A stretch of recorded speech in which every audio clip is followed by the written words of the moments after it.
বাড়ি? আমার কোনো বাড়ি নেই। একটা বাড়ি অবশ্য ছিল, সেখান থেকে ঘাড় ধাক্কা দিয়ে বের করে দিয়েছে। আমি বহিরাগত। সেটা হোক কারো মন বা কারো বাড়ি। সবখানেই আমি বহিরাগত। মীরার হঠাৎ খুব খারাপ লাগলো। মনে হলো প্রায় অপরিচিত একজনকে এভাবে প্রশ্নটা করা উচিত হয়নি। ওর কথাগুলো শুনে কেমন শূন্যতা ঘিরে ধরলো চারপাশ। দীপ্রও হঠাৎ কেমন চুপ হয়ে গেছে। দুদিন পর নিতু বাড়ি ফিরলো। ওকে দেখেই মনে হচ্ছে না কিছু হয়েছে। কিভাবে নিজেকে সামনে নিল কে জানে। সেদিন হসপিটালে নিতুর সাথে দেখা করবার পর মৃন্ময় আর বাড়ি ফেরেনি। ঢাকা গিয়েছে কাগজপত্র গোছাতে আর সাথে অন্যান্য ফর্মালিটিস পূরণ করতে। নিতু ফেরার পরে বাড়িতে বিয়ে তোড়জোড় শুরু হয়ে গেল। তবে দুটো বিয়ের আয়োজনের বদলে আয়োজন হচ্ছে একটি বিয়ের, মীরার বিয়ের। যদিও মীরার বাবা মা চেয়েছিলেন এমন একটি অনাকাঙ্ক্ষিত ঘটনার পর খুব সাদামাটাভাবে সবকিছু করতে, কিন্তু এবাড়ির মানুষজন তা মানতে নারাজ। এমনকি নিতুর আগ্রহই সবচেয়ে বেশি। ওদের কাজিনদের মধ্যে এটাই প্রথম বিয়ে। ডেকোরেশনের দিকটা নিতুর আর দীপ্রর বেশ ভালোভাবেই সামলাচ্ছে। তন্ময় দাওয়াতের দিকটা আর কেনাকাটা। আর মাত্র দিন সাতেক সময় আছে। এর মধ্যেই মীরার মাও চলে এসেছে। মীরার বাবা আসবেন বিয়ের দিন সকালে। আজ সকালে সকালেই ছেলেপক্ষ থেকে মীরার হবু দুই ননদ আর বড় যা এসেছেন। মীরাকে নিয়ে বিয়ের কেনাকাটা করতে যাবে। মীরার একা ওদের সাথে যেতে চাইছিল না। নিতু যদি কেনাকাটা দেখে মনে মনে কষ্ট পায়, তাই নিতুকেও বলতে ইচ্ছে করলো না। কিন্তু নিতু নিজেই তৈরি হয়ে এলো। বলল, চলো, আমারও কিছু কেনাকাটা আছে। মীরা একই সাথে অবাক হলো, আবার খুশিও হলো। মাঝপথে ওদের সঙ্গে আবির যোগ দিল। সে গাড়িতে উঠবার সময় মীরা তাকে একবার দেখে নিল। খুবই কম ছিল সে ব্যক্তিকাল। এত কম সময়ে কাউকে পুরোপুরি দেখা যায় বুঝি? অথচ আর মাত্র 7 দিন পরে হয়তো আজীবন দেখতে হবে। মীরা লক্ষ্য করলো পুরো পথে আবির তার বোন এবং ভাবির সাথে স্বাভাবিক কিছু কথা বলছে, কিন্তু মীরার সাথে কোনো কথা বলেনি। কিন্তু ওদের সাথে কথা বলার ছলে তার দিকে তাকিয়েছে বেশ কয়েকবার। আবির সুঠাম সুপুরুষ, বাহ্যিকভাবে অপছন্দের কিছুই নেই। কেনাকাটার সময়ও তার মীরার ইচ্ছেকেই বেশি প্রাধান্য দিয়েছে। যদিও মীরা এসবে কোনো এক অজানা কারণে কোনো আগ্রহ বোধ করছিল না, কি নিতুই পছন্দ করিয়ে দিচ্ছিল। তবে আবিদের পোশাক কেনার সময় নিতু মীরাকে আরেক পাশে সরিয়ে এনে বলল, তুমি আরেকটা পাঞ্জাবি পছন্দ করো। মীরা কৌতূহলী দৃষ্টিতে ফিসফিস করে জিজ্ঞেস করলো, কেন? নিতু বলে, দরকার আছে। মীরা এবার বিরক্ত হলো কিছুটা। আমাদের পক্ষ থেকে তো কেনাকাটা শেষ। আবিদের জন্য দুটো পাঞ্জাবি নেওয়া হয়েছে, আবার ওরাও তো নিচ্ছে, আবার কি দরকার? নিতু এবার চোখ রাঙালো, বলল, তুমি বেশি বোঝো। দীপ্র ভাইয়ের জন্য নিচ্ছি। মীরা এবার লজ্জা পেল। আসলেই তো, বাড়ির সবার জন্য কেনাকাটা হয়েছে, দীপ্রর কথা একবারও কারো মনে পড়ল না। দীপ্র নিজেও যে ছন্নছাড়া মনে হয় না নিজেকে কিছু কিনে দিয়েছে। আর বেচারা তো জানতোই না এ বাড়িতে বিয়ের আয়োজন হচ্ছে। নিজের কাজে এসে হুট করে ফেসে গেছে। অবশ্য কেনাকাটার সময় তন্ময় ভাই সাথে থাকলেও অবশ্যই মনে করিয়ে দিত। কিন্তু সেদিন তন্ময় ওদের সাথে ছিল না, মৃন্ময় ছিল। কিন্তু ও বা অন্য কারোর হয়তো দীপ্রর কথা মনে ছিল না। তারপর আবার নিতুকে নিয়েই তো বেশ কদিন দৌড়ঝাঁপ করতে হলো। মেয়েরা বেশ পছন্দ করে দীপ্রর ছিমছাম শরীর ফিট হবে এমন একটা পাঞ্জাবি নিল। এরপর মেয়েরাই বিলটা পে করলো। যদিও আবিদ খুব জোরাজোরি করছিল, নিতু বলল, আসলে এটা আমাদের এক বন্ধুর জন্য নিচ্ছি। বিয়ের উপলক্ষে ওকে একটা গিফট করতে চাই। কেনাকাটা শেষে ওরা একটা রেস্টুরেন্টে বসলো। মীরা আর আবিদ এক টেবিলে, বাকিরা একটু দূরে দূরে অন্য টেবিলে। খাবার অর্ডারের সময় মীরা কিছু খেতে চাইছিল না বলে আবিদ শুধু শুধু দুটো কোল্ড কফি আর হালকা স্ন্যাক্স অর্ডার করলো। খেতে খেতে আবিদই প্রথম কথা বলতে শুরু করলো,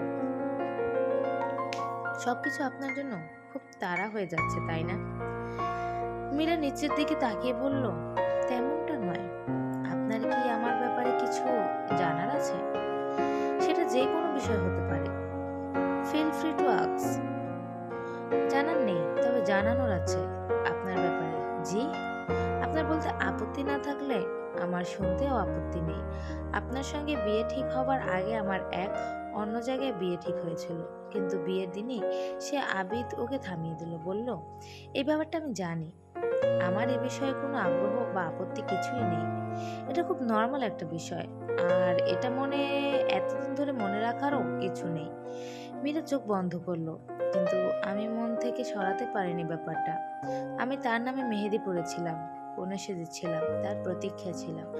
মেহেদির রং মুছে গেছে, কিন্তু আমি ওই স্মৃতিতেই আটকে আছি। আবিদ এবার একটু সময় নিল, তারপর বলল, দ্যাটস অ্যান অ্যাক্সিডেন্ট। সত্যি বলতে আমারও অতীত আছে। আমিও আমার প্রথম প্রেমকে কখনো ভুলতে পারিনি। ওর যখন অন্য একজনের সাথে বিয়ে হয়ে গেল, ভেবেছিলাম বুঝি ওর শূন্যতায় আমি মরেই যাব। কিন্তু দেখুন, সময়ের সাথে ওসব পুরনো বইয়ের পাতার মতোই চাপা পড়ে গেছে, যা আর কখনো খুলে দেখা হবে না। বাঁচতে হলে এগিয়ে যেতে হবে, বুঝলেন?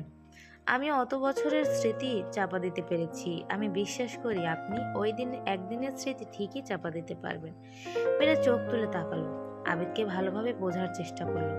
আচ্ছা, ইনি কি মীরার স্বপ্নে দেখা সেই পুরুষ যে তপ্ত দুপুরে হাতে শিমুল ফুল নিয়ে এসেছিল? আবিদ আবার বলল, ইউ ক্যান ট্রাস্ট মি, আমি পাশে থাকবো। মীরা উঠে বলল আমাকে এবার উঠতে হবে, অনেকটা সময় চলে গেছে। মীরা রাতে মায়ের পাশেই শুয়েছিল। নিতু বাইরের সবার সাথে আজ সারা দিন কি কি হলো তা গল্প করছিল। মীরার মা ওকে জিজ্ঞেস করলো, আবিদকে তো দেখলে, কেমন লেগেছে? মীরা আনমনে বলল, ভালো ছেলে। আচ্ছা মীরা, তুই খুশি তো? মীরা মায়ের দিকে পাশ ফিরল, বলল, মা যতদিন এগোচ্ছে আমার খুব ভয় করছে। এবারও যদি বাড়ি ভর্তি লোকের সামনে আমার শুধু শুধু কোণে সাজতে হয়। মীরার মা এসব চমকে গেল, মেয়ের গায়ে হাত রাখলেন, বললেন, সব সময় কুচিন্তা করতে নেই, বলা তো যায় না কখন কি কবুল হয়। মাঝরাতে মীরার শরীর কাঁপিয়ে আবার জ্বর এলো। জ্বরের ঘরে সে আবার সেই স্বপ্নটা দেখলো। এবারও তার মুখটা স্পষ্ট নয়, শুধু জিজ্ঞেস করলো, কেমন আছো মীরা? মীরার ঘুম ভাঙলো। ফোনে বাজতে থাকে রিংটোনে। আবিদ ফোন করেছে, কেমন আছেন? আবিদের করা এই প্রশ্নটা খুব মনোযোগ দিয়ে শুনলো মীরা। তারপর উত্তর দিল, ভালো, আপনি? আবিদ টুকটাক কিছু কথা বলল। ফোন রেখে ফ্রেশ হয়ে মীরা বারান্দায় এসে দাঁড়ালো। নিতু বারান্দায় বসে বসে কিছু হিসাব করছিল। মীরা জিজ্ঞেস করলো, বিয়ে বাড়িতে পড়তে বসেছিস? গুড। নিতু বলল, ধুর, পড়াশোনা আর কি, এগুলো ভাইয়ের প্রজেক্টের হিসাব। মীরা অবাক হলো, তুইও যোগ দিয়েছিস? ওরা হাত পা ছেড়ে ঘুরে বেড়াচ্ছে আর তোকে এসব কঠিন কাজ দিয়ে গেছে? নিতু হাসলো, ওরা চায় আমি ব্যস্ত থাকি। মীরার পাঞ্জাবির কথা মনে পড়লো। সে নিতুকে জিজ্ঞেস করলো, পাঞ্জাবিটা দিয়েছিলি? নিতু উত্তর দিল, হ্যাঁ নিয়েছে। আমি ভেবেছি আপত্তি করবে, আমিও তো ভাই ভেবেছিলাম, কিন্তু দীপ্র ভাইয়া নিয়েছে, আর কিছু বলেনি। কিছু তো বললো না। মীরা প্রসঙ্গ পাল্টালো, বলল, নিতু, আমায় একদিন নিয়ে যাবি ওদের প্রজেক্ট দেখাতে? তোরা কি কি করিস নিশ্চয়ই দেখতে চাই। আর তো মাত্র দিন চার বাকি আছে। নিতু বলে, চলো আজই যাই। এখান থেকে অবশ্য একটু দূরে। দীপ্রকে এই অবস্থায় একেবারে চেনা যাচ্ছে না। এই তীব্র রোদে কোমরে গামছা বেঁধে কাদা পানিতে নেমেছে। কিছু অল্প বয়সী ছেলেদের কিছু একটা বুঝিয়ে দিচ্ছে। সবার হাতে পায়ে কাদা। নিতু জানালো ওরা জমি নিড়াচ্ছে, এরপর ধানের চারা লাগাবে। কদিন আগেই বৃষ্টি হওয়ায় ধানের ক্ষেত একেবারে পানিতে পরিপূর্ণ। দীপ্ত মীরকে দেখে বেশ অবাক হলো, মুখে হাসির রেখাও ফুটে উঠল। কাদা মারিয়েই ওর দিকে এগিয়ে আসতে উদ্যত হলো। বেখেয়ালে কাদায় মাখা হাতেই নিজের চুলগুলো ঠিক করছিল, সাথে কপালের ঘামের বিন্দুগুলো মোছার চেষ্টা করলো। দীপ্র সম্ভবত খেয়ালেই ছিল না, কাদা মাখা হাতে পরিপাটি হতে চেয়ে সে নিজের মুখে চোখে চুলে আরো বেশি কাদা লাগিয়ে ফেলেছে। ও এগিয়ে এসে সামনে দাঁড়ালো। এমন কিম্ভূত অবস্থা দেখে মীরা না হেসে পারল না। দীপ্র কিছুটা আহম্মক হয়ে গেল, বলল, হাসির কি হলো শুনি? মীরা কোনো উত্তর দিল না। ওকে এভাবে দেখতে ভালো লাগছিল। তারপর বলল, খুব ভালো লাগছে। দীপ্র অবাক হলো, জিজ্ঞেস করলো, কাকে? আমাকে? না, সবকিছুই। দীপ্র ওই অবস্থাতেই ওর পাশে বসে বলল, আবার চুল ঠিক করবার চেষ্টা করলো। মীরা বলল, হাতে কাদা, সে খেয়াল আছে? শুধু শুধু চুলে কাদা মাখছেন? দীপ্রর এবার খেয়াল হলো, সত্যি তো। একটু দূরে গিয়ে পরিষ্কার পানি দিয়ে হাত মুখ ধুয়ে এলো। মীরা বলল, ওভাবেই ভালো লাগছিল। দীপ্র বলল, আমি আসলে একটু বেখেয়ালি, সব সময় সব কিছু খেয়াল থাকে না, তাই একদিনে বেশ ভালোই বুঝেছি। দীপ্র এবার একটু সিরিয়াস হলো, সোজা হয়ে বসলো। তারপর জিজ্ঞেস করলো, আচ্ছা একটা সত্যি কথা বলুন তো। বলুন। আমার কাজ কি খুব অনর্থক বলে মনে হয়? কই না তো। কিন্তু আমি তো বাড়িতে বোঝাতেই পারছি না, তারা এসব কিছুই মানতে চাইছে না। বাবা বলেছেন এসব পাগলামো করতে হলে বাড়ি ছেড়ে অন্য কোথাও গিয়ে কর। তাছাড়া অবশ্য আরও একটা কারণে ভাইয়ারা বাসায় আমার বাড়ি যাওয়া নিষিদ্ধ ঘোষণা করেছেন। কিন্তু আজ মা ফোন করেছিল, খুব কান্নাকাটি করছে। আমার কিছু ভালো লাগছে না, বাড়ি গিয়ে মায়ের সাথে দেখা করে আসুন। আমিও তাই ভাবছি। কবে যেতে চাইছেন দেখি? দীপ্র অন্যমনস্ক হয়ে বলল, কিছুদিন থেকে এলেই মন ভালো লাগবে, কিন্তু বাড়ি গেলে খুব অশান্তি হবে, বুঝিয়ে বলবেন? তারপর মেয়েরা অন্যমনস্ক হয়ে বেশ আফসোস করে বলল, আমিও যদি আপনার মতো সব ছেড়ে ছুড়ে কোথাও চলে যেতে পারতাম। খুব কান্না পায় জানেন, কিন্তু কাঁদতে পারি না। আসলে যার জন্য কান্না পায় সে তো কোথাও নেই। সে আমার চেয়ে যোজন দূরে। সে কখনো জানতেও পারবে না। সে যত দূরেই যাক, স্বপ্নে সে আমার খুব কাছেই থাকে। দীপ্র হাসলো। মীরার দিকে একবার তৃষ্ণান্ত চোখে তাকিয়ে চোখ ফিরিয়ে নিল দূরের সীমাহীন দিগন্তে। এরপর দীপ্র ওদের ঘুরিয়ে ঘুরিয়ে বেশ অনেক কিছু দেখালো। বেশ লম্বা পরিকল্পনা করেছে। বুঝতেই পারলো মীরা আজ সন্ধ্যায় মীরার গায়ের হলুদের আয়োজন করা হয়েছে। বিকেল বেলাতেই মেহেদি পরানোর কাজটা সেরে নেওয়া হচ্ছে। তন্ময় আর দীপ্র গিয়েছে সন্ধ্যাবেলায় গায়ে হলুদের স্টেজ সাজানোর জন্য ফুল কিনতে। এমন সময় তন্ময়ের মনে পড়লো মীরাকে সাজানোর জন্য ফুল কিনতে বলা হয়েছে, কিন্তু কি ফুল কিছুতেই মনে পড়ছে না। তা শোনার জন্য নিতুকে বারবার কল করেও পাওয়া গেল না। তারপরও মীরাকে ফোন করলো। নিতু মীরার হাতে মেহেদি পরাচ্ছিল বলে পাশে থাকা অন্য একজন মীরার কানে ফোন ধরলো। মীরা ফোন রিসিভ করে বলল, হ্যাঁ হ্যালো, কে তন্ময় ভাই? তন্ময় উত্তর দিল, হ্যাঁ মীরা, শোনো তোমার জন্য কি ফুল নিতে বলেছিল। মেহেদির অনুষ্ঠানে এত চিৎকার চেঁচামেচি মীরা ঠিক মতো কিছু শুনতেই পারছিল না। সে আবার জিজ্ঞেস করলো, কি বললেন? তন্ময়কে আবার চেঁচিয়ে উত্তর দিতে দেখে দীপ্র এবার বিরক্ত হয়ে ফোন কেড়ে নিল। নিজেই জিজ্ঞেস করলো, মীরা তোমার কি ফুল পছন্দ? হ্যাঁ তন্ময় ভাই বলুন, আমি শুনতে পাচ্ছি না। দীপ্র একটু দূরে গিয়ে চেঁচালো, মীরা আমি দীপ্র, তোমার জন্য কি ফুল কিনবো? কে? দীপ্র? আমি দীপ্র, আরেকবার বলুন, কি ফুল নেব তোমার জন্য? বুঝতে পারছি না, আবার বলুন। দীপ্র আরেকটু সরে গিয়ে দাঁড়ালো, চট করে বলল, আই লাভ ইউ। এবার শুনতে পেয়েছিস, ইডিয়েট কোথাকার। একথা বলে ফোন কল কেটে দিল দীপ্র। ফিরে আসার সময় তন্ময় জিজ্ঞেস করলো, জানতে পেরেছিস কি ফুল? দীপ্র ফুল দেখতে দেখতে বলল, আমার পছন্দে কিনতে বলেছে। ওদিকে নিতু জিজ্ঞেস করলো, ভাইয়া কেন ফোন করেছিলে? মীরা হাতে পড়া মেহেদির দিকেই তাকিয়ে বলল, তন্ময় ভাইয়ের ফোনে দিয়ে দীপ্র ফোন করেছিল। কোন দরকারে? হ্যাঁ, জিজ্ঞেস করলো আমি কেমন আছি। নিতু এমন কথায় অবাক না হয়ে পারল না। কেমন আছো জিজ্ঞেস করতে বাজারে গিয়ে ফোন করেছে, তাও তন্ময় ভাইয়ের ফোন দিয়ে। মীরা বলল, তুই বুঝবি না, শোন, তোকে আর মেহেদি পরাতে হবে না। নিতু চোখে মুখে কৌতূহল স্পষ্ট। কেন? আর একটু বাকি আছে। মীরা বিরক্ত হয়ে বলল, বাদ দে, দরকার নেই। মীরা উঠে দাঁড়ালো, হাতে মেহেদিগুলো পানিতে ধুয়ে ফেললে ছুটে গেল দীপ্রর রুমে। ঘরটা এত অগোছালো, কাপড় চোপড় থেকে বই খাতা সবকিছু এমনভাবে ছড়ানো ছিটানো, মীরার মনে হলো এ যেন বিয়ে বাড়িতে বাতাসা ছিটিয়েছে। মীরা সব জায়গায় খোঁজবার চেষ্টা করলো, কিছু তো একটা পাওয়া যাবে। মন প্রবলভাবে সায় দিচ্ছে ওর সন্দেহই সঠিক। এতদিন যে মানুষটাকে সবার মাঝে খুঁজেছে সে তার এত কাছেই ছিল, অথচ চিনতে পারলো না। সেই ভরাট কণ্ঠ, সেই শিমুল ফুল হাতে দাঁড়িয়ে থাকা স্পষ্ট মুখের সেই সফেদ পাঞ্জাবি, আর ছোট্ট একটা প্রশ্ন, কেমন আছো মীরা? হ্যাঁ, ফোন কলে আবিদের প্রশ্ন সেদিন খুব মনোযোগ দিয়ে শুনেছিল সে, কিন্তু সেই কণ্ঠের সাথে ছিল বিস্তর ফারাক। সে ছেলে হিসেবে ভালো একটু স্বীকার করেছিল মায়ের কাছে, কিন্তু ভালো ছেলে হলেই ভালো লাগতে হবে বা ভালোবাসতে হবে এমন তো নয়। আগের বারের এমন ঘটনার পর তার পক্ষে সম্ভব ছিল না পরিবারের বিরুদ্ধে গিয়ে কাউকে প্রত্যাখ্যান করবার। আর কার জন্যই বা করতো সে, যাকে কখনো দেখেনি, যার সাথে আদৌ কখনো দেখা হবে কিনা কিছু জানা ছিল না তার। কিন্তু এখন পরিস্থিতি ভিন্ন। দীপ্রর এই একটা ফোন কল সবকিছু ওলটপালট করে দিয়েছে। সে ইচ্ছে করে বারবার শুনেছে তার কণ্ঠস্বর। তন্ময়কে ধন্যবাদ জানাতেই হয়, ভাগ্যিস ওর কথাগুলো শোনা যাচ্ছিল না বলে দীপ্র বিরক্ত হয়ে ফোনটা হাতে নিল। মীরার মনে প্রচণ্ড মনস্তাত্ত্বিক ঝড় বইতে লাগলো। সে আবিদকে স্পষ্ট বলেছে সে তার প্রথম বিয়ের স্মৃতি আজও ভুলতে পারেনি, যার নামে মেহেদি পড়েছিল তাকেও বলতে পারেনি, আর সেই কণ্ঠস্বরটাও কখনো ভুলে ওঠা সম্ভব হয়নি। সে তো কিছু লুকোয়নি, সে ঠকাতে চায়নি বলেই সবকিছু অকপটে স্বীকার করে নিয়েছে। মীরা হঠাৎ প্রচণ্ড কান্না এলো। দীপ্রর ঘরের দরজা লাগিয়ে মেঝেতে বসেই ঠুকরে উঠল। মানুষ কেন তার জন্য সমস্ত আবেগ জমা রাখে, যে একদিন তার আবেগের কোনো মূল্যই রাখেনি? মীরা কিছুক্ষণ খুঁজবার পর দীপ্রর স্কেচ বুকে মীরা স্কেচ করা দুটো ছবি খুঁজে পেল, তার সাথে ছবির অরিজিনাল কপিগুলো। আরেকটু খুঁজবার পর ক্যাবিনেটের পাসপোর্ট খুঁজে পাওয়া গেল, যেখানে স্পষ্ট করে লেখা মাহমুদ রেদওয়ান। ঘর থেকে বেরোতেই মীরা দেখল তার মা দরজার সামনে দাঁড়িয়ে আছে। মায়ের দৃষ্টিতে রাগ স্পষ্ট। তিনি জিজ্ঞেস করেই বসলেন, এই ছেলের ঘরে এত কি, তাও আবার দরজা বন্ধ করে? মানুষজন দেখলে ছিছি করবে। মীরা আর কোনো কথা বলল না, কেমন পাথর হয়ে যাচ্ছিল নিজেকে। রাতে গায়ে হলুদের স্টেজে বসে দেখলো দীপ্র বেশ ফুরফুরে মেজাজে আছে।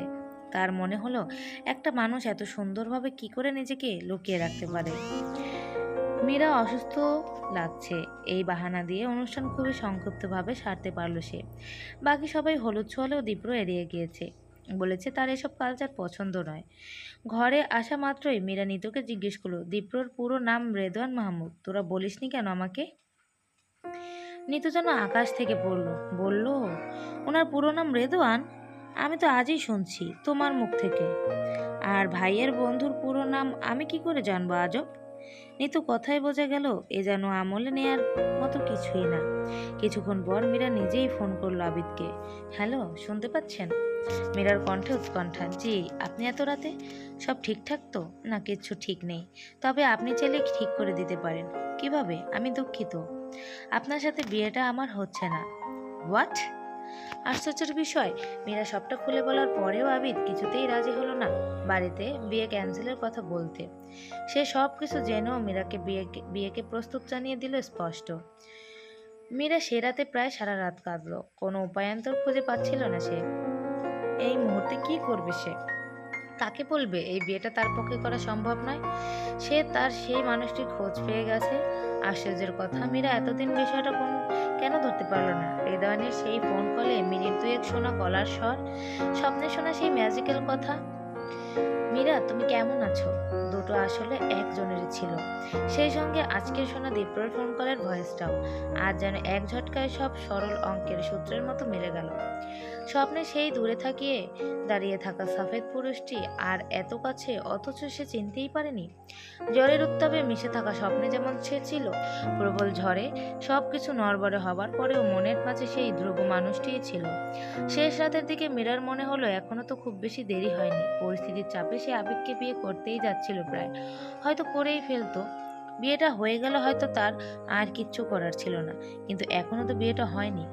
আবিদকে মীরা আগেও স্পষ্ট জানিয়েছিল যার নামে সে মেহেদি পড়েছিল, কোন এসেছে প্রতীক্ষার প্রহর গুনেছিল, সেই মানুষটির স্মৃতি সে এখনো পুষে রেখেছে।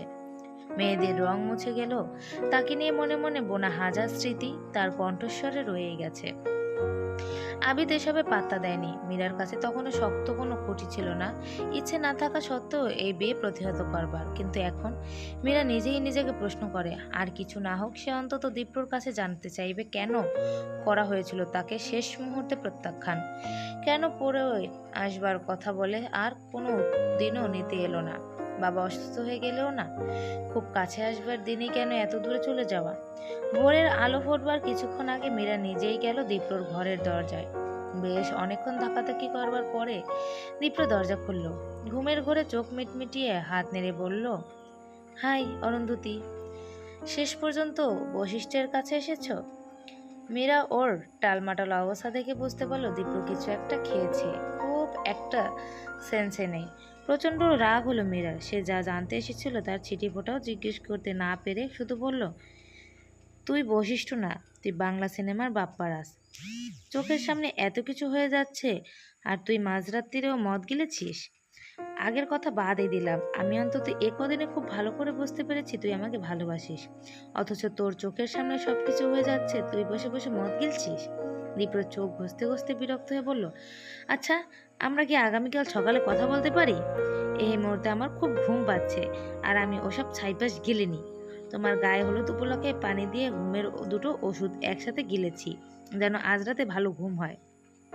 কাল তোমার বিয়ে, আর বাসর উপলক্ষে গিলবো 3টে ওষুধ। হ্যাপি? এখন আমার প্রচুর ঘুম পাচ্ছে, টাটা। মীরার মুখের উপর ঠাস করে দরজা লাগিয়ে দিল দীপ্র। মীরা চেঁচিয়ে উঠল, আমি এই মুহূর্তের কথা বলতে চাই। ভেতর থেকে কোনো সাড়া পাওয়া গেল না। মীরা আবারও বলল, ঘুমের ট্যাবলেট আমিও খেতে পারি, তবে আমি খেলে 2টো খাবো না, 2 পাতা খাবো, খেয়ে মরে যাব, তারপর জাহান্নামে যাব। দীপ্র দরজা খুলল, দরজায় দাঁড়িয়ে বলল, then go to hell, you have already made my life হেল।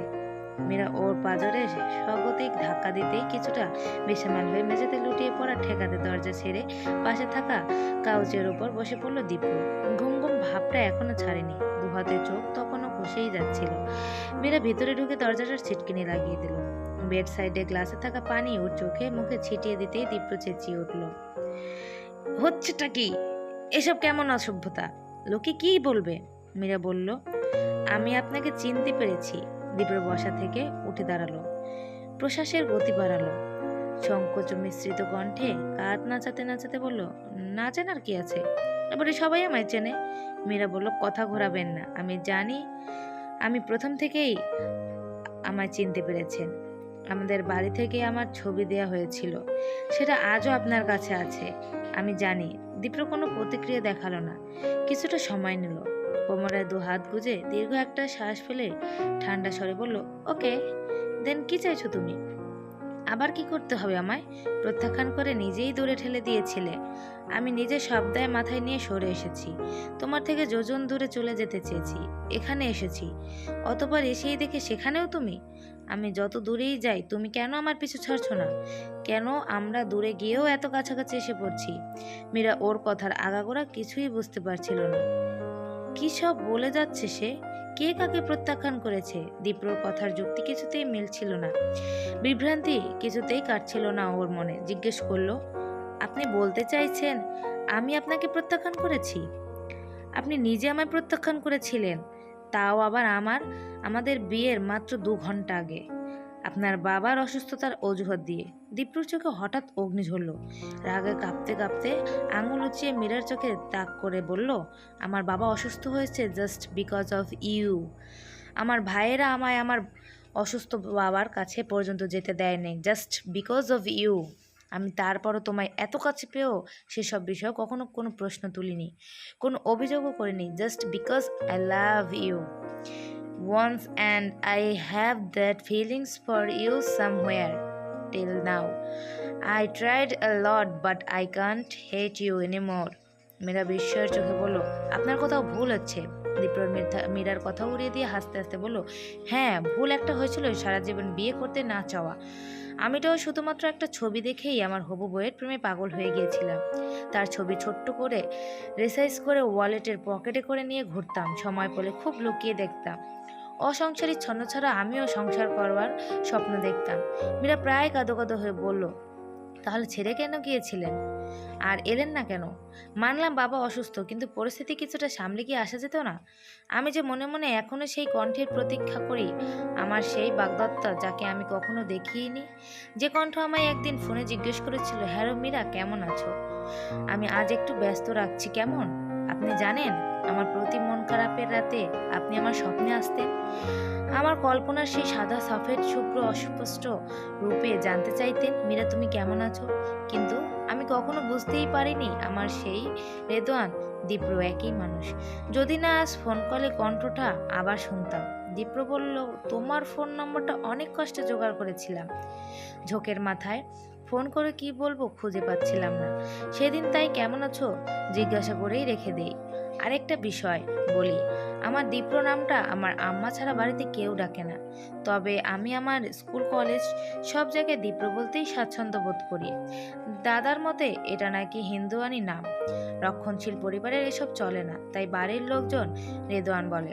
হয়তো তোমাদের পরিবারেও এটা বলেই পরিচয় করে দিয়েছিল। আর তুমি আমার ছবি পর্যন্ত দেখোনি, ব্যাপারটা তো আমি জানতামও না। আমাদের বাড়িতে তোমার বাবা আর 2 জ্যাঠা আর বড় জ্যাঠার ছেলে গিয়েছিল সম্ভবত। সম্পূর্ণ বিষয়টা পারিবারিকভাবেই হয়েছে। এখন ওনারা আমার পরিবার থেকে কোনো ছবি নিয়েছেন কিনা তা তো কখনো জানতাম না। পরে শুনলাম তারা নাকি আমার কোনো ছবি চাননি, তার আমার ফ্যামিলিও আগ বাড়িয়ে দেয়নি। বাবা মায়ের পছন্দই ছেলে মেয়ের পছন্দ, এই যুক্তিতে তোমার পরিবার বলেছিল তাদের পছন্দই তোমার পছন্দ। যেমনভাবে আমার বাবা ও আমার কোনো প্রকার মতামত না নিয়ে আমাকে তোমার ছবি পর্যন্ত না দেখিয়ে বিয়ে ঠিক করে ফেলেছিলেন।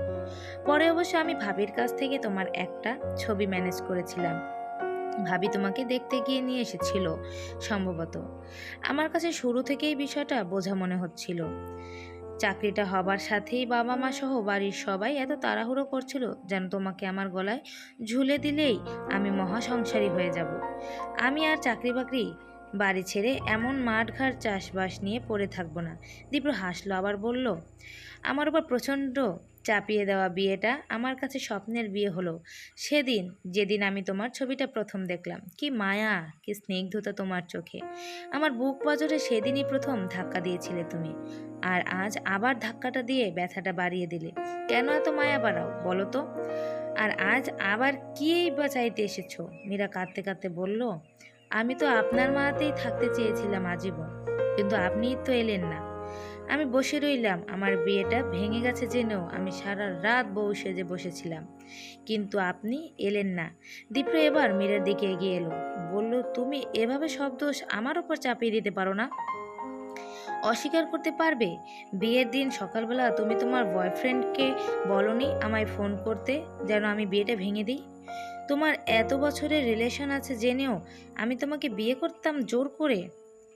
মীরা দূরে সরে গেল কিছুটা, বিস্ময় ভরা ক্রোধের চোখে তাকিয়ে বলল, আমি কেন কাউকে বলবো আমার বিয়ে ভেঙে দিতে? আমি তো বরং আজ এসেছি জানতে সেদিন কেন এলেন না। আপনি আমায় যদি এতটাই অপছন্দ হয় তবে কেন এখনো লুকিয়ে আমার ছবি স্কেচ নিজের কাছে রেখে দিয়েছেন? আমি আশেপাশে থাকলে কেন আমি আপনার চোখে ঠোঁটে খুশির রেখা দেখতে পাই? কেন এবার নিজেকে বশিষ্ঠ আর আমায় অরুন্ধতী দাবি করলেন আজ? আর বয়ফ্রেন্ড, কার বয়ফ্রেন্ড? এর মাঝে আমার বয়ফ্রেন্ড কোত্থেকে আসছে? আর আমার বয়ফ্রেন্ড কি আদৌ আছে যে এর মাঝে সে আসবে? দীপ্র অবিশ্বাসী দৃষ্টিতে বলল, তবে কি আমি মিথ্যে বলছি? বিয়ের দিন সকালে এক ভদ্রলোক আমার ফোন করে রীতিমতো কান্নাকাটি করেছে। তোমাদের রিলেশন তোমার পরিবার মানছে না বলে আমার সাথে তারা বিয়ে দিতে চাইছে। আমি যেন তোমাদের হেল্প করি, বিয়েটা যেভাবেই হোক ভেঙে দিই। এসব শুনে সেদিন তৎক্ষণাৎ কি করবে বুঝে উঠতে না পেরে বাবাকে বলি, তোমাকে বিয়ে করা আমার পক্ষে সম্ভব না, আমি বিয়েতে আগ্রহী নই। বাবার সাথে সাথে আমার এ নিয়ে এক পর্যায়ে বাগবিতণ্ডা শুরু হয়ে যায়। সেদিন আমার পুরো পরিবার একদিকে আর আমি ছিলাম একদিকে। আমি সমস্ত দোষ আমার ঘাড়ে নেই। আমি বলি আমার অন্য কেউ পছন্দের আছে, যার জন্য তোমাকে বিয়ে করতে চাই না। আমার বাবা হার্টের পেশেন্ট, উনি এসব শুনে আমার উপর এতটাই উত্তেজিত হয়ে যান যে হার্ট অ্যাটাক করে বসেন। আর এখন তুমি বলছো তো তুমি বউ সেজে বসেছিলে আমার প্রতীক্ষায়, অথচ আমি সেদিন বর সেজে নিজের বিয়ে ভেঙে দিয়েছি। অসুস্থ বাবাকে নিয়ে হাসপাতালে গিয়েছি। আমার পরিবার এখনো মনে করে আমার এই খামখেয়ালি সিদ্ধান্তের জন্য আমার বাবা অসুস্থ। তারা আমাকে এখনো বাবার সামনে যেভাবে সেভাবে যেতে দেয় না। যদি আমায় দেখলে আবার কিছু একটা হয়, উল্টোপাল্টো ঘটে। তুমি সেই একইভাবে এবারেও বিয়ের দিন সকালবেলা আমার কাছে দাবি নিয়ে এসেছো যেন আমি এবারেও বিয়ে ভেঙে দিই। এবার তোমার বয়ফ্রেন্ড তোমার হবু বরকে কনভিন্স করতে পারেনি, তাই না? তাই এসেছো আমার কাছে, কারণ তুমি তো জানোই আমি তোমার বিয়ে একবার যখন ভেঙেছি বারবার ভাঙতে পারবো। এটাই চাও তো? মীরা এবার দীপ্রর গালে ঠাটিয়ে চট দিয়ে ফেললো। আর কতবার বলবো, কোথাও একটা ভুল হচ্ছে, আমার কোনো বয়ফ্রেন্ড নেই। আমি শুধু আপনাকে ভালোবেসেছি, আপনাকে, যার সাথে আমার প্রথম বিয়ে ঠিক হয়েছিল তাকে, যার সাথে আমার প্রথম বাগদান হয়েছিল। আর কে আপনাকে ফোন করে কি বলেছে তাই বিশ্বাস করে নিলেন? একবার আমায় ফোন করে জিজ্ঞাসা করেছিলেন যে কি হতো না হতো? সব কিছু উল্টাপাল্টা করে ফেলেছেন, নিজের জীবন, নিজের বাড়ির মানুষজন, সেই সাথে আমাকেও। দীপ্র কোনো উত্তর দিল না। চর খেয়ে সে কিছুক্ষণ থমকে রইল। তারপর বিছানা থেকে ফোন নিয়ে পুরাতন কল লিস্ট থেকে নাম্বারটা বের করে দেখালো। এটা তো আমার বয়ফ্রেন্ডের নাম্বার না? মীরা অগ্নিমূর্তি ধারণ করে বলল, আর একবার বয়ফ্রেন্ড বললে আরও দুটো চর দেব। দীপ্র বলল, শুধু শুধু তো বলছিলে না। আমি পরে খোঁজ নিয়েছিলাম, সেদিন সিম লোকেশন তো তোমাদের গ্রামেই দেখাচ্ছিল, রেজিস্ট্রি করা ছিল একটা ফ্লেক্স লোডের দোকানের মালিকের নামে। মীরা খেপে গিয়ে বলল, হ্যাঁ, আমি ফ্লেক্স লোডের দোকানদারের সাথে প্রেম করি আর চোখে মুখে ভাসিয়ে কাঁদি আমার সামনে থাকা বাপ্পারাজের জন্য। দীপ্র উত্তর দিল, হতেই পারে তোমার বয়ফ্রেন্ড তোমার এলাকার কেউ, তাই পরিচয় ঢাকতে দোকান থেকে ফোন দিয়েছিল। তাছাড়াও হতে পারে। মীরা আর কিছু শুনল না, সেই সাথে আর কোনো উত্তর দিল না। দীপ্রর বেড সাইডে রাখা জগ থেকে আরো এক গ্লাস পানি ঢাললো, আর পাশ থেকে ঘুমের ওষুধের পাতা থেকে আরো দুটো খুলে নিয়ে এসে দীপ্রকে ইশারা করলো কাউচে বসতে। ও কিছু বোঝে মীরার দিকে হাঁ করে তাকিয়ে বসে পড়লো। মীরা ওর চোয়াল শক্ত করে ধরে ধরে হাঁ করে ওষুধ দুটো জোর করে মুখে পানি সহ পুরে দিল। বলল, অনেক মাথা খাটিয়েছেন, দয়া করে এই গার্বেজ মাথা আর খাটাতে হবে না। দুটো ওষুধ খেয়ে যেমন মরার মতো ঘুমাচ্ছিলেন, এবার আরো দুটো খেয়ে আপনি বরং আর মাথা না খাটিয়ে মাথাটাকে আবার শান্তি দিন। একথা বলে মীরা হন হন করে ঘর থেকে বেরিয়ে গেল। এসব হচ্ছেটা কি? যদিও দীপ্রর কথা কর্ণপাত করার মতো ঘরে তখন কেউ ছিল না। দীপ্র ওয়াশরুমে গিয়ে গলার ভেতরে আঙুল ঢুকিয়ে বমি করার চেষ্টা করলো। যে করেই হোক ঘুমের ওষুধগুলোকে কাজ শুরু করতে দেয়া যাবে না। এবার ঘুমিয়ে পড়লে সব শেষ। বাড়িতে পার্লারের মেয়েরা চলে এসেছে। মীরা গোসল সেরে বউ সাজছে, লাল টুকটুকে বউ, একদম নিজের মনের মতো করে। কিছুক্ষণ পরে সে নিতুকে ডাকলো, কানে কানে বলল, আমি আজকে একটা সাংঘাতিক কাজ করব। নিতু এক্সাইটেড হয়ে বলল, কি করবে মীরা আপা? মীরা বলল, আমার বিয়েটা আজকেও ভেঙে যাবে দেখিস, তবে এবার বরপক্ষ ভেঙে দেবে না, আমি ভেঙে দেব। নিতু চোখ মন খারাপ করে বলল, তুমি বিয়ে করবে না? মীরা হাসতে হাসতে বলল, করবো তো, তাহলে তোর দীপ্র ভাইয়াকে নিয়ে পালাবো। নিতুকে ভীষণ খুশি আর এক্সাইটেড দেখালো। সে জানতে চাইল কিভাবে। মীরা নিতুকে শুরু থেকে সবকিছু খুলে পড়ল। সেই সাথে বলল, দীপ্রকে ঘুমের ওষুধ খাইয়ে দিয়েছি, ওর মরার মতো ঘুমোচ্ছে। তুই তন্ময় ভাইকে বল ওকে রেডি করিয়ে পেছনের দরজা দিয়ে নিয়ে গিয়ে গাড়িতে বসিয়ে রাখতে। আমি সাজটা শেষ হলেই কোনো একটা অজুহাত দিয়ে এ ঘর থেকে বেরোবো, তারপর পেছনের দরজা দিয়ে পালিয়ে গাড়িতে উঠবো। তন্ময় ভাই যেন আমাদের দীপ্রর বাড়িতে নিয়ে যায়, তারপর সব কিছু আমি ম্যানেজ করব।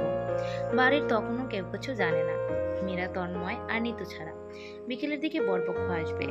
মীরা তার আগেই যে করে হোক দীপ্রকে নিয়ে পালাবে, এমনটাই আপাতত প্ল্যান। হঠাৎ তন্ময় এসে ডাকলো। মীরা উঠে গিয়ে ব্যালকনিতে ওর সাথে খুব হালকা স্বরে কথা সারছিল। তন্ময় এসে জিজ্ঞেস করলো, এসব কি শুনছি? নিতু এসব কি বললো আমায়? মীরা স্বাভাবিকভাবেই উত্তর দিল, ঠিকই বলছি। তন্ময়ের চোখে মুখে কৌতূহল। তোমার যে বিয়েটা ভাঙার পর মৃন্ময় এখানে তোমায় এনেছিল, সেই বিয়েটা আমাদের দীপ্রর সাথে ঠিক হয়েছিল? মীরা মাথা নিচু করে বলল, জি। I can't believe it man, ওর বিয়ে ঠিক হয়েছে শুনছিলাম, কিন্তু সেটা তোমার সাথে? তা তো জানতাম না। ও কখনো ওর হবু বউয়ের ডিটেলস আমাদের কিছু বলেই নি। ও তো প্রচন্ড বিরক্ত ছিল ব্যাপারটা নিয়ে, কারণ ওর চাকরি বাকরি এসব পছন্দ ছিল না। এর আগে দুটো ছেড়েছে, এবার ওর ভাই জোর করে একটা মাল্টিন্যাশনালে পরিচিত কাকে যেন ধরে যাবে ঢুকিয়ে দিয়েছিল। জবটা আমাদের ডিসিপ্লিনের সাথে রিলেটেড ও না, আর কর্পোরেট জবও ওর কোনোকালেই পছন্দ নয়। ও এই জবটাও ছাড়বার বাহানা খুঁজছিল, তাই বাড়ির লোকেরা বিয়ের জন্য এত তোড়জোড় করছিল। সবসময় বলতো বাবা বাড়িতে আটকাবার জন্য জোর করে এসব করতে চাচ্ছে। দেখিস, আমি বিয়ের দিন পালাবো, বিয়ে করবো না। মীরা বলল, সে কি শেষ পর্যন্ত পালিয়েছিল? আমাকে যে অন্য কথা বললো। তন্ময় বলল, শেষের দিকে হঠাৎ মন ঘুরে গেল, বলল বিয়েটা আগের করি, তারপরেরটা দেখা যাবে। এর মধ্যে আবার কি হলো, বিয়ের দিন থেকে ওর ফোন সুইচ অফ ছিল। আমরা বন্ধুরা ওর কোনো খোঁজ খবরও পাইনি। আর আমাদের তো ওর বাড়িতে ত্রিসীমানায় যাওয়া মানা। ওরা ভাবে আমরা তাদের ছেলের মাথা বিগড়ে দিই। এরপর বহুদিন কোনো খোঁজ খবর নেই, হুট করে সেদিন আমাদের বাড়ি চলে এলো। ওই তো যেদিন তোমাকে আবিদরা দেখতে এলো, তখন বিয়ের ব্যাপারে জিজ্ঞেস করেছিলাম, বলল এসব ব্যাপারে কথা বলতে ভাল লাগছে না। এরপর আমিও কিছু জিজ্ঞেস করিনি। মীরা বলল, মৃন্ময় তো আমার বিয়েতে গিয়েছিল, তারপর আর মনে হলো মৃন্ময় গেলেই বা কি, সেও তো জানতো না ওর চাচাতো ভাইয়ের বন্ধুর সাথে মৃন্ময় খালাতো বোনের বিয়ে। আর দীপ্রকে তো কেউ দেখেও নি, মীরার বাবা, দুই জ্যাঠা আর জ্যাঠাতো ভাই ছাড়া। আজ বাবা এসেছেন, তিনি দেখলে দীপ্রকে নিশ্চিত চিনবেন। যে করেই হোক বাবা দেখার আগেই দীপ্রকে নিয়ে সরতে হবে, নয়তো বাবার যে রাগ, না জেনে ওকে এ বাড়িতে এভাবে খোশ মেজাজে ঘুরতে দেখলে সবাই মিলে মেরে আদমরাও করতে পারে। মীরার মনে হলো দীপ্র ইচ্ছে করেই গত দুদিন ধরে আরো বেশি খোশ মেজাজে আছে, যদিও পুরোটাই অভিনয় করছে। এর মাঝে নিতু হঠাৎ হন্তদন্ত হয়ে এসে বলল, দীপ্র ভাই তো পালিয়েছে। মীরা আর তন্ময় প্রায় এক সাথে বলে উঠল, হোয়াট? নিতু হাঁপাতে হাঁপাতে বলল, মীরা আপা, তুমি না বলে ঘুমের ওষুধ খাইয়ে দিয়েছ? মরার মতো ঘুমাচ্ছে। এ তো ঘুমোতে ঘুমোতে পালিয়েছে। মীরা বলল, তুই ঠিক মতো খুঁজেছিস? হ্যাঁ, ঘরে বাইরে ওয়াশরুমে পর্যন্ত নেই। ওরাও কেউ কোনো কথা বলছিল না। এখন কি করা যায় ভাবছিল। এর মাঝে নিতু হঠাৎ বলল, আমার মনে হয় এই ব্যাপারটা কোনো গোপন সমস্যা আছে। বিয়ের দিন এলেই কিছু একটা কাণ্ড ঘটিয়ে বিয়ে থেকে সটকে পড়ে। হার্বাল চিকিৎসার দরকার। তন্ময় ধমক দিল, যাবি এখান থেকে। নিতু মিনমিন করে বলল, অন্য কিছু না, মাথার হার্বাল চিকিৎসার কথা বলেছি। মাথার সমস্যা আছে? তন্ময় ওকে বারবার ফোন করতে লাগলো। দীপ্র ফোন রিসিভ করছিল না। মীরা এক পর্যায়ে বলে বসলো, দরকার হলে আমি ওর বাড়ি গিয়ে বসে থাকবো, তবুও এই বিয়ে করব না। আবার যখন পেয়েছি আর কিছুতেই ছাড়বো না। ও নিজে আমাকে বলেছে আমায় ভালোবাসে, অথচ এখন এমন কেন করছে বুঝতে পারছি না। তন্ময় বলল, এখন মাথা ঠান্ডা রাখার সময়। তাছাড়া পালানো তো কোনো সমাধান নয়। তোমার আর নিতুর করা এই পালানোর প্ল্যানে এমনিতেও আমার মত ছিল না। আমি এসেছিলাম অন্যভাবে ব্যাপারটা সমাধান করা যায় কিনা সেই বিষয়ে তোমার সাথে কথা বলতে। নিতু বলল, কি আর করবে, এখন আপাতত আবিদ ভাইকে বিয়ে করো। পরে আবার দীপ্র ভাইয়াকে খুঁজে পেলে আবিদ ভাইকে বুঝিয়ে সুঝিয়ে ডিভোর্স দিয়ে দীপ্র ভাইয়াকে বিয়ে করে ফেলো। তাছাড়া তো আর উপায় দেখছি না। নিতুর এমন উদ্ভট প্রস্তাবে মীরা নিতুকে ধমকে দিতে যাচ্ছিল, এর মাঝে বাড়ির ভেতর থেকে মীরার ডাক পড়ল। মীরাকে কিছু খাইয়ে দিতে বলল। ওর মা খাবারের থালা হাতে নিয়ে দাঁড়িয়ে আছে মীরার পিছনে। উপায়ন্তর না পেয়ে মীরা ঘরে গিয়ে মায়ের হাতে খেতে লাগলো। যদিও খাবার গলা দিয়ে নামছিল না। তন্ময় বাইরে গেল ওদিকের পরিস্থিতি জানতে। নিতুও পিছু পিছু ছুটে গেল। খাওয়া শেষে মীরা বেশ কয়েকবার নিতুকে ডেকে পাঠিয়েছে। নিতু উপরে আসবার সময়ই পাচ্ছে না যেন। তন্ময়েরও কোনো পাত্তা নেই। ফোনে একের পরে এক ফোন কলে কথা বলেই যাচ্ছে। এদিকে বিকেল গড়িয়ে সন্ধ্যা নেমে এলো। সারা বাড়িতে গুঞ্জন পড়ে গেল বর আসছে। মীরার প্রচন্ড কান্না পেল, সাথে রাগও। কি করবে এখন? একা একা পালিয়ে যাবে? কোথায় যাবে? কার কাছে যাবে? পথে পথে ঘুরবে? তারপর কি হবে? পথে পথে ঘুরলেই কি মানুষটাকে পাওয়া যাবে? মীরার বাবা এসে হঠাৎ উপস্থিত হলো ঘরে। অন্যরা সবাই বরকে বরণ করতে গেছে। বাইরে আতশবাজির প্রচণ্ড শব্দ। বাবাকে দেখে মীরা উঠে এসে জড়িয়ে ধরে ঠিক বাচ্চাদের মতো ফুপিয়ে কতক্ষণ কাঁদলো তা সে নিজেও জানে না। ওর বাবা বলল, ছোটবেলায় মেলায় নিয়ে গেলে কিছু পছন্দ হলে এভাবেই ফুপিয়ে ফুপিয়ে কাঁদতি, না দেয়া পর্যন্ত থামতি না। আজও কিছু চাই? মীরা বলতে চাইলো তার সেই সফেদ পোশাকের পুরুষটি চাই, কোনো আবির টাবির নয়। কিন্তু বলতে পারলো আর কই। মীরা আবার ফুপিয়ে বলল, আমি আপনার সাথে বাড়ি চলে যেতে চাই। বাবা ওর মাথায় হাত বুলিয়ে বলল, তা তো আর হয় না। ছোটবেলায় চাইলেই সব কিছু হয়তো দেয়া যায়, কারণ তখন চাওয়াগুলো ছোট থাকে। আর এখন বড় হয়েছিস না, বাস্তবতা ভিন্ন। বাড়ি যেতে মন চাইছে খুব বেশি? মীরা মাথা ঝুঁকিয়ে বলল, কতদিন বাড়ি যাই না, কতদিন ধরে খালার বাড়ি পড়ে আছি। তুই তো জানিস ওখানকার পরিস্থিতি। আগামীকাল বউ ভাতে তো তোকে আমরা সবাই নিতেই যাব। তখন একেবারে জামাইকে সাথে নিয়ে আমাদের বাড়ি চলেই যাবি, 2-4 দিন থাকবি। আজ এই একটা দিনেরই তো ব্যাপার। মন খারাপ করে না আম্মা? এখন একটু হাসো। মীরা হাসতে চেষ্টা করলো মাত্র। ওদিকে বরকে বরণ করা শেষে স্টেজে বসানো হয়েছে। নিতু সহ আরো কয়েকজন এলো মীরাকে নিতে। স্টেজে একসাথে বর কনেকে বসিয়ে সামনাসামনি বিয়ে পড়ানো হবে। মীরা নিতুকে দেখে জিজ্ঞেস করতে চাইলো, দীপ্রর কোনো খবর আছে কিনা। নিতু এত কথা উচ্চারণ করতে পারলো না। এত সব মানুষের মাঝে শুধু জিজ্ঞাসা করলো, দীপ্র? নিতুর কান অব্দি সে কথা সম্ভবত পৌঁছলো না। স্টেজে পৌঁছতে পৌঁছতে মীরার মনে হলো এই মাত্র সে মাথা ঘুরে পড়ে যাবে, তারপর মারা যাবে। মাটির দিকে খুব সাবধানে তাকিয়ে হাঁটছিল সে। সিঁড়িতে উঠতেই শরীর আর সায় দিল না। চোখ ঝাপসা হয়ে এলো, লুটিয়ে পড়তে যাচ্ছিল। সেই মাত্র চোখ পড়ল স্টেজের উপর থেকে। তার দিকে ছুটে এগিয়ে আসছে তার স্বপ্নের দেখা সেই সাফেদ পুরুষটি। হ্যাঁ, সেই মানুষটি, সাদা ঝলমলে বিয়ের পোশাকে, সাথে সাদা পাগড়ি মাথায়। দীপ্র ছুটে এসে ওকে ধরে ফেললো, কানের কাছে ফিসফিস করে বলল, have your dream come true ট্রু নাও।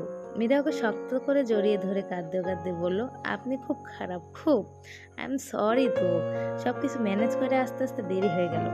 এত কম সময়ে এত কিছু ম্যানেজ হয় নাকি? স্টেজে দীপ্রর পাশে বসেও মীরার মনে হচ্ছিল সে স্বপ্ন দেখছে। দীপ্রকে খুব স্বাভাবিক হাসি উজ্জ্বল দেখাচ্ছিল, মাঝে মধ্যে ঘুমের একটা দুটো হাই তুলছিল আর মীরার দিকে তাকাচ্ছিল, কিন্তু মীরার যেন দৃষ্টি সরছেই না। নিতু এগিয়ে এসে বলল, কি কেমন হলো সারপ্রাইজ? দীপ্র ভাইয়া একা পুরো 3টে বাড়ি সামলাচ্ছে, সবাইকে রাজি করিয়েছে।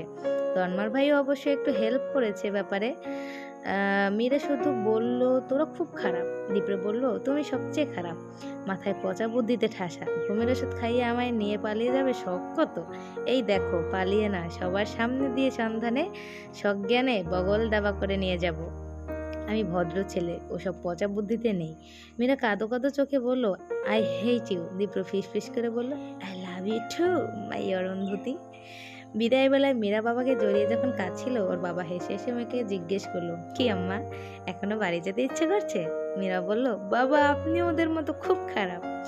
ভদ্রলোক দীপ্রর দিকে ইশারা করে বললেন, শেষ মুহূর্তে আমি কেন রাজি হয়েছি জানিস? তুই ছোটবেলায় কোনো শখের জিনিস নেবার জন্য যেমন আমার সাথে বায়না ধরতি, না পেলে ফুপিয়ে ফুপিয়ে কাঁদতি, এই ছেলেটা আজ তোকে না পাবার জন্য একইভাবে আমার কাছে বায়না ধরেছে। আমি বাবা হয়ে কি করে না দিয়ে পারি? দীপ্রদের বাড়িতে এসে মীরাকে বরণ শেষে আয়না দেখার পালা এলো। দুজনের সামনে আয়না ধরে জিজ্ঞাসা করা হলো, আয়নায় কি দেখা যায়? দীপ্র বলল, আমার মনকে বাঁধার শিকল, যার কাছে আমি স্বেচ্ছায় আত্মসমর্পণ করলাম। মীরাকে জিজ্ঞেস করা হলে মীরা বলল, আমার ছন্নছাড়া পাখি, যাকে আমি কখনো শিকলে বাঁধতে চাই না, আমি তার ডানায় ভর করে উঠতে চাই। এ কথা শুনে দীপ্র ওর কানে কানে বলল, যত দূরে যাই আমি, পাশে ডেকে নিও, অগোছালো মনটাকে গুছিয়ে দিও, একটা ঘর খুঁজে দিও। পরিশিষ্ট দীপ্রর বাড়ি থেকে শুধুমাত্র দীপ্রর 2 ভাবি আর ভাতিজি এসেছিল বিয়েতে। বাবা অসুস্থ তাই আসতে পারেনি, তবে মত দিয়েছেন ছেলে সংসারী হতে চেয়েছে, এর চেয়ে বড় তার কাছে আর কি বা হতে পারে। তবে 2 ভাইয়ের মন এখনো গলেনি। তারা শর্ত দিয়েছে, আগামী 6 মাস বাড়ি ছেড়ে রাগ করে বা পালিয়ে বা অহেতুক কারণে কোথাও নিরুদ্দেশ হওয়া যাবে না।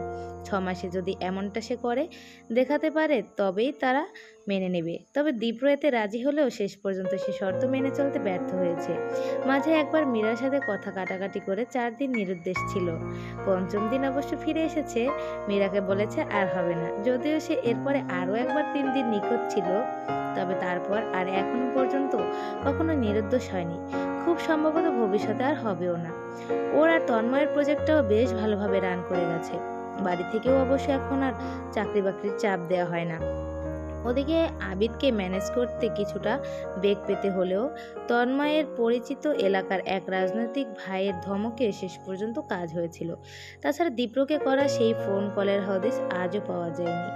ফ্লেক্সিলোডের দোকানটিতে সিসিটিভি না থাকায় এবং এত আগে তার ফোন থেকে কে ফোন করেছিল তা ভুলে গিয়েছে বলে দোকানদারের মালিকের স্বীকারোক্তি দেয়ায় এর হদিস সেভাবে পাওয়া যায়নি।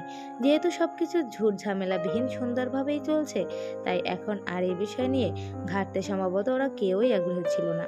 তবে অধিকাংশের সন্দেহ মৃন্ময় প্রধান কালপ্রিট। মীরার সন্দেহ ঠিক তাই। আর দীপ্র মিঠা রোদে তার হামাগুড়ি দেওয়া ছেলেকে কোলে নিয়ে ভিটামিন ডি খাওয়াতে খাওয়াতে আজও হিসাব কষে যায়। তোর মাম্মার বয়ফ্রেন্ড সম্ভবত ফ্লেক্সিলোডের দোকানের সামনে দোকানের মালিকের ছেলে, না না হয়তো ওর রাস্তা দিয়ে কলেজ যাওয়া কোনো ছেলে, অথবা হিসাবটি আর শেষ হয় না। তাহলে আজকের এই সুন্দর গল্পটার এখানেই সমাপ্তি হোক। যদি কারো গল্পটি ভালো লেগে থাকে অবশ্যই চ্যানেলটি সাবস্ক্রাইব করে আমাদের পাশে থাকবেন। ততক্ষণ পর্যন্ত সবাই ভালো থাকবেন। আল্লাহ হাফেজ।